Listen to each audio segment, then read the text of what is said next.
che anche in questo caso prova a verticalizzare, stavolta l'asse offensivo funziona, palla per il numero 9, spettacolare, Cutrupi, ancora in dribbling, col sinistro arriva un Eurogol del Peperino calcio a 8.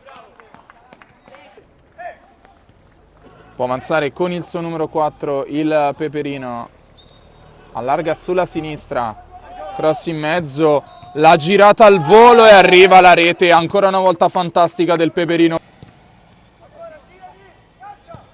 In qualche modo esce il Peperino da questa situazione pericolosa. Cutrupi recupera il pallone, può smarcare il portiere avversario, va in porta e segna la rete del 4-1 Cutrupi.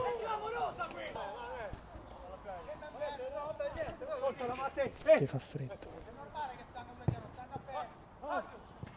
Recupero del Peperino, calcia 8 che su contropiede trova il 5-2 clamoroso, che però perde troppo tempo e addirittura perde la sfera, regala un contropiede 2 contro 2 al Peperino calcio 8 e arriva la rete del 6-2 Peperino calcio 8 ancora una volta con il suo numero 11.